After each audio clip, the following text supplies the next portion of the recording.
সারা দেশের সাথে তাল মিলিয়ে শান্তি ও সম্প্রীতি বজায় রেখে ঈদুল আজহা তথা ঈদের নামাজ অনুষ্ঠিত কাটিগড়া সমষ্টির সেউতি গ্রামের ধুমকুর ঈদগাহ ময়দানে।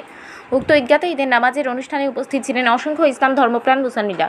সবাই একত্রিত হয়ে সুন্দর এবং সুষ্ঠুভাবে ঈদের নামাজ আদায় করলেন। এদিনের ঈদের নামাজ খুবই সুন্দর এবং সুষ্ঠুভাবে মধুর কণ্ঠে দক্ষতার সহিত নামাজ পরিচালনা করলেন হযরত মাওলানা জিয়াউর রহমান বড় ভূঁইয়া সাহেব। আর সেই ঈদগাহ পরিচালনা কমিটির দায়িত্বে ছিলেন ঈদগাহ কমিটির সাধারণ সম্পাদক বিশিষ্ট সমাজসেবী নাইমুল ইসলাম বড় ভূঁইয়া, বিশিষ্ট সমাজসেবী মাসুম হাসান, শিক্ষক মাওলানা শহীদ আহমেদ সাহেব। নামাজ আদায়ের পর খুতবা ও দোয়া প্রদানের মাধ্যমে বিশ্ব শান্তি কামনা করেন। আল্লাহু আকবার, আল্লাহু আকবার, লা ইলাহা ইল্লাল্লাহ, আল্লাহু আকবার, আল্লাহু আকবার, লিল্লাহিল হামদ। وقال أصحاب رسول الله صلى الله عليه وسلم: يا رسول الله ما هذه الأضاحي؟ قال: سنة أبيكم إبراهيم. قالوا: فما لنا بها يا رسول الله؟ قال: فكل شعرة حسنة، فكل شعرة حسنة.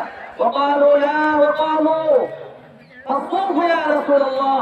قال: بكل شعرة من الصوف حسنة.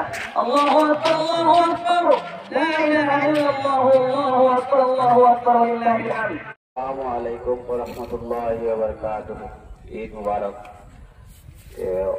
আজকে তো আমরা পয়লা আবহাওয়ার কারণে আমরা যে সেউতি সারাজেক আমরা ঈদগাহে কমিটি আছে, এই কমিটি আমরা বইয়া মানে এইবার কেন নামাজ পড়া হইব করিয়া কোনো মানে একটা সিদ্ধান্ত লওয়া গেছে না।